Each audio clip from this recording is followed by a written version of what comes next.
Sebagai motivator saya selalu bilang, how can we inspire people if we are not inspiring enough? Iya. How can we motivate people if we are not motivating enough? Bos saya harus tahu tuh kalau kita yang paling pantas punya karakter itu.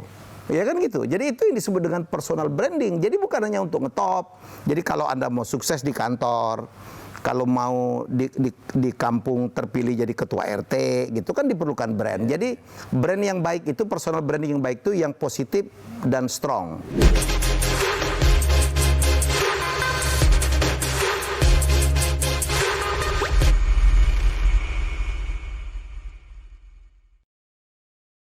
Halo teman-teman, baik lagi bareng saya Dewa Prayoga. Di hari ini saya, Masya Allah ini bahagia banget bisa datang ke rumah seorang yang sangat inspiratif ya. Ini orang tiba-tiba muncul di YouTube kok langsung kenceng gitu ya. Kok langsung nyalip gua gitu kan. Ini gak enak dipanas deh gitu kan. Dan saya yakin Anda sudah kenal. Siapa dia? Beliau adalah Helmi Yahya. Mas, Masya Allah ini ya. Ini beneran gini. Ini kan rata-rata penonton saya ini kan pengusaha Mas. Pengusaha yang juga dia aktif nonton YouTube juga gitu kan. Hadirnya Mas Helmi itu masuk ke YouTube jadi kayak ada suasana baru gitu kan. Ada value-nya, inspiratif dan segala macam. Kalau misalkan ditanya nih, Mas, apa yang melatar belakangi masuk ke YouTube dan apa kok bisa growth-nya kenceng? Nah, itu apa? Gak tahu ya, saya tuh udah cukup lama tuh dirayu oleh tadi tuh. Tim saya itu ya, penjahat-penjahat itu. Minta saya YouTube karena saya pikir waktu itu YouTube itu kan milenial banget gitu. Yeah, Sementara saya kan udah di atas 50 gitu, cucu udah 3 gitu. Tapi saya tahu banget betapa powerfulnya sebuah YouTube gitu ya, dengan segala macam ininya. Tapi kemarin satu karena saya sibuk menjabat di TVRI, nggak punya waktu lah untuk bikin konten. Tapi saya udah pertimbangkan banget. Begitu saya tidak lagi menjabat, terus ada corona pula, work from home, dan saya ingat, saya selalu bicara, 5 bulan lalu saya ketemu dengan Sung Dong Yang, namanya CEO dari KBS, Korean Broadcasting System, TV publiknya Korsel nih, Wak. Dia udah bilang, saya kaget, KBS itu salah satu TV publik terbaik di dunia. Kalau saya lebih dari BBC, lebih dari NHK, kata saya. Karena dia menghasilkan drama Korea dan K-pop. Ya, antara lain, wah luar biasa. Di sana itu, dia bilang orang-orang tua pun yang kolonial itu pun udah nonton YouTube. Karena memang hidup udah berubah ya. Orang menjadi sibuk sekarang. Jadi yang sibuk mah bukan milenial aja, kolonial lebih sibuk lagi. Nah, untuk kondisi kayak gitu, satu, mereka udah nggak sempat lagi baca koran. Nomor 2, pasti mereka udah nggak sempat lagi nonton TV. Ya, nomor 3, yaitu akhirnya mereka balik ke konten-konten yang pendek. Dan hebatnya YouTube itu kan sama kayak medsos itu, bisa disaksikan anytime, anywhere. Betul. Ya, jadi ya udah, saya dipaksa oleh teman-teman rata-rata. Ayo, kita buatin aja deh. Pokoknya bos nggak perlu mikir lah. Peralatannya dari mereka. Pokoknya saya tinggal ngoceh aja. Mereka bilang Pak Helmi itu banyak lah yang bisa dijual. Ngewawancarain bisa, diwawancarain bisa, ngomong sendiri juga bisa. Ya sudah deh, saya mulai. Dan saya kaget, belum 3 minggu saya udah dapat silver button. Ya, udah 100.000 3 minggu. Ini kan baru 3 bulan lebih sedikit. Mungkin 2-3 hari lagi dari sekarang 300.000 lah. Oh, Masya Allah. Ya jadi kaget. Yang nonton banyak. Tapi saya harus jaga betul. Jadi saya punya segmen sendiri sesuai dengan personal branding. Nah, Kang Dewa kan banyak sekali ngomong tentang personal branding. Itu harus konsisten, harus persisten, dan ada unity-nya kan? Unity. Jadi harus walk the talk. Jadi nggak bisa kita ngomong itu tidak sesuai dengan sehari-harinya, itu mah nggak bisa. Jadi orang lain ya? Iya. Jadi saya pencitraan ataupun sebenarnya pencitraan itu bukan juga sesuatu yang negatif gitu ya. Asal yang dicitrakan itu sesuatu yang ada kejujuran di situ. Yang nggak boleh itu kan mencitrakan sesuatu yang aslinya tidak. Saya pun menjadi di TVRI, ya kan, menjadi orang yang walk the talk. Ya, saya belajar dari banyak orang. Jadilah orang yang walk the talk. Saya ingat walk the talk itu dari dulu partner saya Pak Renard Kasali. Ya, walk the talk. Walk the talk itu adalah orang yang menyampaikan sama dengan kelakuannya, sama dengan perbuatannya. Sebagai motivator saya selalu bilang, how can we inspire people if we are not inspiring enough? Iya, How can we motivate people if we are not motivating enough? Ngomong tok gitu ya. Ngomong toh gitu. Di dunia TV itu, saya dulu kan FD tuh, wah, Iya. floor director tuh yang nyurang tepuk tangan. Jadi kalau saya menyurang tepuk tangan, saya harus tepuk tangan paling kencang. Ayo tepuk tanganmu, pow gitu. Nggak bisa. Ayo tepuk tangan, ayo. Nggak bisa gitu. Jadi kalau kita nyurang kencang, kitanya harus kencang. Kalau kitanya menyuruh orang semangat, kitanya harus semangat. Iya. Gitu loh. Kalau kita menyuruh orang jualan, kita harus membuktikan kita jualan. Kalau kita menyuruh orang menjadi entrepreneur, kita harus membuktikan dulu kalau kita entrepreneur. Kan banyak orang nggak mau nyindir nih. Iya. Banyak yang motivator cuman by teori, sah-sah aja. Ada yang guru gitu, kayak trainer bagus banget. Sahabat saya James Gui, itu penyampai. Dia mincrak, kalau bahasa Sunda mincrak. Mincrak apa itu? Kayak Iya. powerful apa ya? Dan he's the best delivery man. Iya. Dia menyampaikan itu dahsyat banget dan dia bisa ngomong apa aja. Ini Pak Guru yang sangat antusias, semangat, entertaining. Itu penting. Gitu, Pak. Nah, ini menarik juga ya, karena ngomongin tentang personal branding, komunikasi YouTube, itu akan jauh dari sini nih kalau bicara Mas Helmi gitu kan. Iya. Untuk pengusaha Mas, biasanya kan mereka, terutama yang kayak saya nih, kayak mereka tuh main di distributor, agent, reseller gitu kan. Iya. Personal branding, emang penting gitu personal branding? Kenapa Penting. gak produknya aja? Nah itu Penting. apa pentingnya sebenarnya? Kan selalu mengatakan produk branding atau personal branding. Iya, kayak gitu kan. Jadi Dibetrok-betrokin gitu. Keliru kalau mengatakan personal branding itu hanya dibutuhkan untuk ngetop. Kagak. Oke. Keliru tuh. Itu cocoknya untuk selebriti, untuk orang yang mau pilkada, tidak gitu. Semua orang memerlukan brand yang distinguish, yang punya diferensiasi. Saya selalu mengatakan, Kang Dewa tahu yang permainan Where is Waldo ya? Where is Waldo itu yang kita mencari, ada Waldo itu yang ada pemuda pakai kacamata, pakai kupluk merah, terus bajunya merah putih belang-belang kayak Madura gitu. Nah biasanya permainannya itu dia ditaruh di satu kerumunan gitu. Kita nyari Waldonya mana? Iya, Waldonya bisa dikenalin kalau yang lainnya beda. Iya. Tapi kalau yang lainnya mirip semua, susah dikenali. Jadi itu yang kita sebut dengan diferensiasi. Kalau saya pengusaha, saya cari partner. Saya kan blank saya cari partner. Kan saya harus dapat orang gitu. Ini the brand gitu. Yang partner yang sesuai yang saya cari, ya kan? Kalau saya misalnya mau jadi pegawai yang untuk promosi, bos saya harus tahu tuh kalau kita yang paling pantas punya karakter itu. Ya kan gitu. Jadi itu yang disebut dengan personal branding. Jadi bukan hanya untuk ngetop. Jadi kalau Anda mau sukses di kantor, kalau mau di kampung terpilih jadi ketua RT, gitu kan diperlukan brand. Jadi brand yang baik itu, personal branding yang baik itu yang positif dan strong. Yang strong kan diferensiasi. Jadi makin kita kenceng, ya, makin kita positif, makin gampang kita ketangkap radar. Jadi kalau ada orang, saya butuh, ingatnya siapa? iya, saya butuh pengusaha untuk saya invest. Saya kan perlu profiling. Nyantol, ya. Oh, ini saya Dewa Eka nih, orangnya jujur, pernah ketipu, tapi dia tetap that's your brand. Tapi dia, terus jalan gitu. Jadi memiliki keluarga yang baik, istrinya sangat. Setelah itu, that's all brand. That's all brand dan punya semangat luar biasa. Pernah memenangkan berbagai kompetisi, pernah mendapat penghargaan. That's all the element of the brand. Iya. Jadi mari kita meng-create brand kita masing-masing. Nah, jadi pertanyaan mungkin gini teman-teman. Kalau misalkan kita itu sama-sama pengusaha. Nah, kayak ini kan Mas Helmi ini Raja Kuis kan, sama-sama pembawa acara, sama-sama host, sama-sama. Ya ribuan kan maksudnya tuh. Nah itu how to bikin jadi menonjol, ini lo gue beda. Itu loh diferensiasi. Diferensiasinya. Ada ribuan pembawa acara, mungkin ratusan ribu kali. Iya makanya. Tapi Helmi aja berbeda dengan Kenapa yang Coki nanto di Sitohang, otak gue? ya kan? Iya benar. Iya berbeda dengan Raffi Ahmad, saya berbeda dengan mungkin dengan Ferdi Hasan gitu. Berarti termasuk segmen bagian dari brand. Kayak berarti kan Mas mikir, berarti kalau gua segmennya kayak YouTube nih kan. Gua segmennya kayak begini. I make my own brand. Ya saya bilang, saya kan inspirasi cocok dengan personal branding saya. Personal branding itu apa sih? Raja Kuis. Di situ kan ada ilmu pengetahuan. Betul. Wah, itu Ya kan? luar biasa. Terus saya itu dikenal juga sebagai public speaker. Ya saya harus ada unsur inspirasi. Ya terus saya sebagai Raja Kuis itu juga memberikan informasi. Ya udah, makanya saya pegang 3 itu. Karena saya tidak mau. Saya bisa nyanyi, tapi kan saya juga sedikit tahu lah masalah-masalah yang lain. Tapi saya nggak mau. Saya fokus itu aja. Supaya tajam tuh. supaya tajam tuh. Jadi saya nggak mau nyinggung. Ngapain? Sebagai MC saya mengatakan, apalagi waktu saya manggil Rico Ceper. Rico Ceper tuh clickbait saya, Rico Ceper mengatasi segala kekurangan persyaratannya. Iya. Oh iya dia. Iya. Iya. Oh, kalau iya. MC kayaknya nggak masuk checklist semua gitu ya. Masuk tuh. Kalau harus tinggi, Pendek. kayak harus ngomongnya bagus, dia cadel. Iya betul. Bayangin Mas gitu. Rico Saya pun ya. begitu. Saya kan nggak tinggi-tinggi amat gitu. Ya wajah oke lah, tapi kan banyak yang lebih keren. Saya tidak six pack. Iya kan? Saya malah family pack gitu ya kan?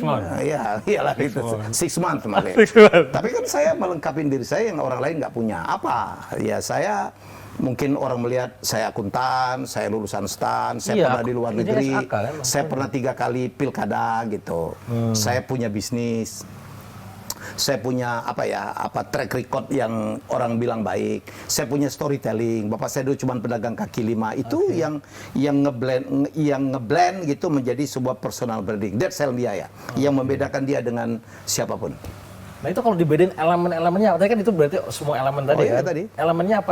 Aku pengen bentuk diferensiasi sebagai seorang reseller misalnya. Karena bedanya aku harus dibuat dari tampilannya, Kang, gitu ya, bisa Mas, jadi. atau misalkan Bisa dari jadi. cara ngomong. Bisa jadi. Bisa jadi semua juga. ya.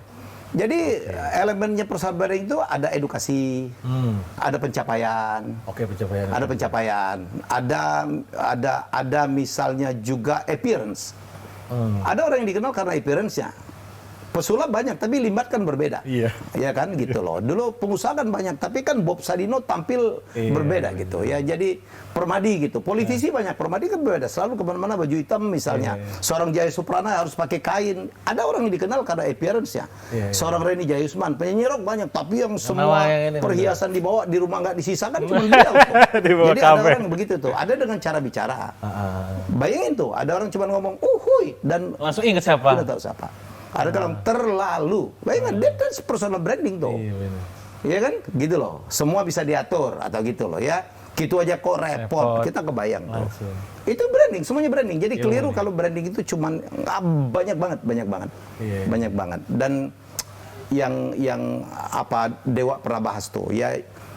Konsistensi. Orang lihat tuh konsistensi. Konsistensi itulah yang menentukan. Kalau Limbat tuh kan konsisten, dia mah bisa ngomong, cuma tegal banget gitu ya kan. Ya jadi bayangin seram gitu, aliran fakir begitu ngomong koyo-koyo kue gitu kan, nggak serang. Jadi dia di set brandingnya adalah jangan ngomong gitu. Nah kebayang waktu diwawancarain Tukul dia berapa kali mau ketawa gitu, Limbat di layar nggak boleh ketawa gitu. Jadi itu yang kita bilang, kadang-kadang kita mikirin itu ya. Bagaimana orang ngebangun brand seorang David Beckham, bagaimana orang membangun brand seorang Cristiano Ronaldo, harus keren, harus macho, ya kan, harus ganteng, harus klimis, mainannya harus bagus, dia harus latih terus menerus gitu, dan dia punya hati yang sangat luar biasa, dia nyumbang, ya kan, luar biasa. Sekarang kita punya idola baru, Marcus Rashford misalnya, mainannya bagus, terus kemarin memimpin gerakan untuk menyelamatkan anak-anak dalam rangka untuk pandemik. That's brand.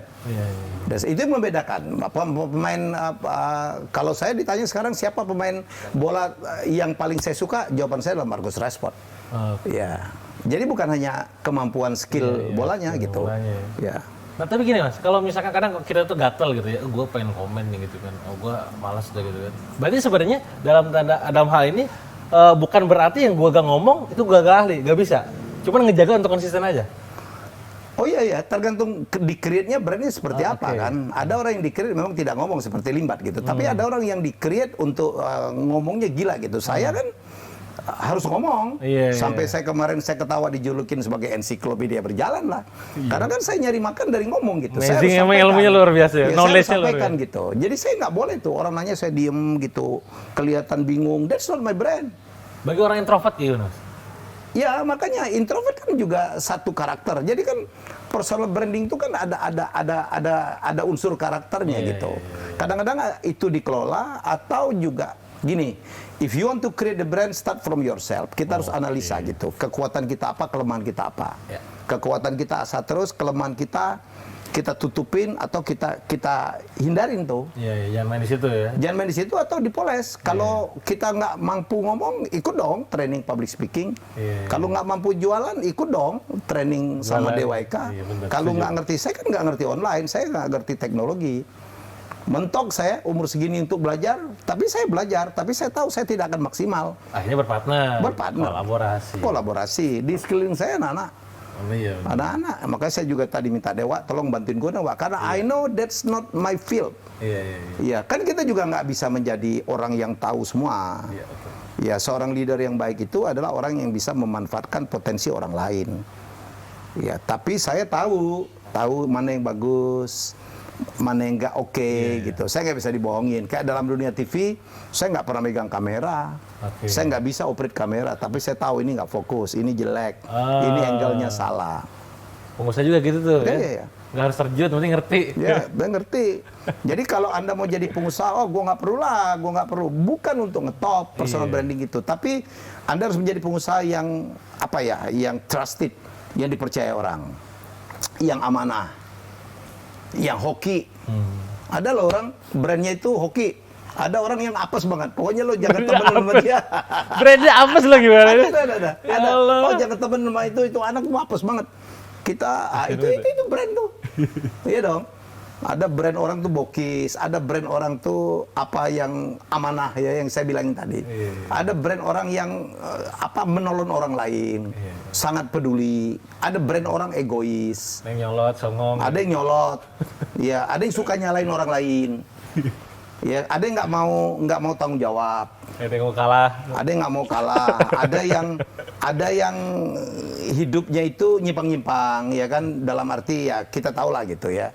Kehidupan sebagian pengusaha. Ada orangnya alim banget. That's all the brand. Iya benar. Makanya kalau mencari partner seperti di buku saya gampang lah. Ya, kalau untuk bagaimana kalau kita mau bikin usaha terus kita datang partner yang baru. Kita coba tuh. Ya, satu datanginlah rumahnya. Wah, itu. Begitu kita datangi rumahnya kita tahu tuh. Ada orang klimis, necis di luar, rumahnya berantakan. Masuklah ke toiletnya. Orang Jepang kan begitu.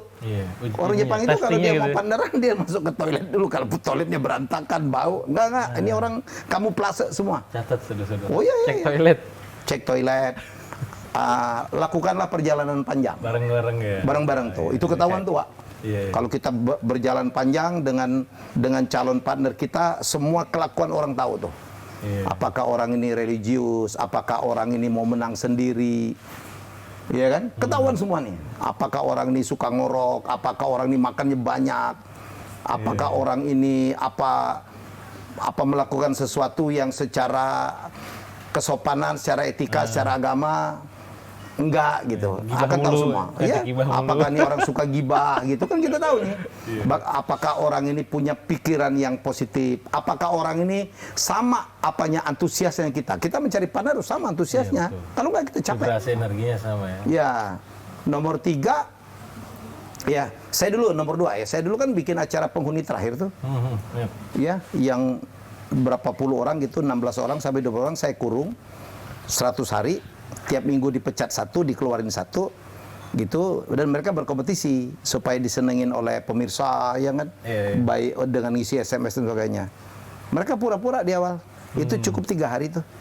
Begitu 3 hari udah ketahuan tuh aslinya kayak apa. Oh ternyata dia tidur siang, oh ternyata kalau bangun pagi nggak bisa gitu. Oh sholatnya on time atau tidak. Ya itu semua ketahuan tuh. Nah ini yang nomor 3. Nomor 3 itu adalah lakukanlah transaksi. Yang hubungan dengan duit? Ya yang ada hubungan dengan duit. Menepatin janji nggak? Kalau ngutang bayar nggak? Kalau dibayar tanggal 1 nggak? Ini kan ada orang berutang lebih galak dia daripada ngutangin gitu. Itu kayaknya udah rahasia umum. Rahasia umum gitu. Kayaknya kalau orang bilang jualan susah kan, lagi utang lebih susah. Lebih susah lagi gitu. Ya jadi lihat tuh, kadang-kadang kita, apakah orang ini cukup amanah? Oh gimana kalau baru kok ada utang-utang? Nggak, mungkin tutupin. Kamu punya temen ya di situ ya, di situ gitu. Tolong dong saya punya barang nih penting banget, tolong sampaikan ke dia gitu. Amanah nggak? Ada orang udah nggak disampaikan, nggak bilang lagi kalau nggak disampaikan. Maksudnya kalau benar, maaf ya saya belum bisa karena ini sibuk banget. Itu adalah bisa memapping semua kualitas tentang seseorang. Ya, Membuat satu badan usaha, perusahaan itu sama dengan membuat sebuah pernikahan. Yes. Iya, sebelum nikah mah pacaran indah-indah aja tuh semua. Aduh, sayang, wangi kita ketemunya, pakaian bagus, begitu udah jadi. Ya kan gitu loh, sama tuh sama. Iya. Jadi benar-benar dipikirkan lah. iya, makanya oleh karena itu diperlukan sebuah observasi yang cukup panjang. Sekarang kan kita terbantu ya dengan digital, internet. dengan digital, dengan jejak digital. Tapi ada orang yang jejak digitalnya nggak ada. Nobody nih orang. Kan repot. Tapi kan kita bisa tanya temennya, bisa tanya tetangganya, bisa tanya dulu sekolah di mana. Oh kenal lama ini nggak? Kita tanya. Masya Allah. Ini Maka itu yang di buku saya itu, Wak, lakukanlah investigasi sebelum investasi. ini teman-teman cek nanti bukunya ada ya, saya tampilkan di buku di layar. Nah teman-teman, ini mungkin terakhir buat teman-teman juga, banyak banget inspirasinya. Di belakang kita nih, Masya Allah ini luar biasa lukisan. Karena saya nonton videonya sama Soleh Solihun. Iya. Soleh. Itu orang gila tuh. Dia ngomongin lukisan 20 menit. Iya makanya, gue juga nonton, itu akhirnya nyaman juga ya. Santai aja. Dia YouTuber yang paling kaya karena nggak butuh AdSense. Dia YouTuber yang paling irit, nggak perlu peralatan. Kita kan peralatannya, perlu. Jadi pakai HP doang gitu. Ini apa yang mahal-mahal. Dia cuma HP-nya gini dan stabil, bisa 4 jam stabil. Iya. Tangannya tripod kali. Nah, pas waktu nonton itu teman-teman ngomong tentang lukisan gitu kan. Itu berarti kan kalau bicara suka sama lukisan, lelang-lelang lukisan ini kan ada ilmunya juga nih kan. Oh iya. Lelang-lelang. Ya, ilmunya. Beradu domba, mengadu. Nggak gampang ya menjadi pelelang lukisan. Apa triknya, terutama gini, kalau berhubungan dengan pengusaha berarti kayak bisa kan pas dinegosiasi. Apa sih satu rahasia besar yang perlu teman-teman ketahui kalau misalkan negosiasi yang dipegang itu apa sih? Ada yang mengatakan gitu ya. Dalam negosiasi itu siapa yang banyak ngomong akan cenderung kalah. Ada yang ngomong kayak gitu tuh. Iya. Kadang-kadang ada itu namanya tekniknya defense gitu. Defense ya, biarin aja lah orang ngomong gitu. Oh gitu ya. Dia nggak. Gini. Jadi dalam negosiasi itu ada yang mengatakan siapa yang duluan nyebut harga itu cenderung akan dirugikan. Ilmu nih ya. Iya. Karena kan kita nggak tahu. Gue punya barang nih. Sebenarnya gue tuh mau jual 10 udah gue kasih, tapi Dewa sebenarnya mau beli itu 16 mau. Kalau gue bilang berapa? Paling lebih 10. Oh enak banget. Gue udah untuk 6 nih gitu loh. Ya paling enak tuh dari bapak dulu. Nah itu tapi itu ada teknik. Lagi-lagi itu adalah bagian dari komunikasi. Tetapi ada juga, saya pernah melakukan itu pada saat saya nanti kalau di dalam kelas gitu, saya punya kelas training namanya negosiasi. Itu semuanya tuh masalah approach ya, masalah komunikasi, pendekatan. Kita harus tahu lawan kita apa.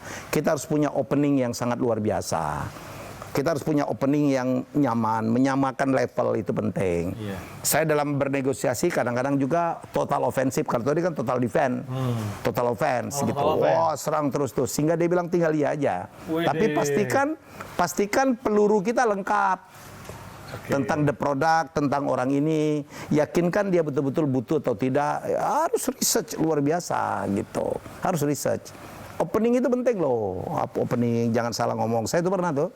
Jadi ada teman saya mempertemukan saya dengan pemegang lisensi Liverpool. Ya, saya datang. Iya, Liverpoolian. Fanatik.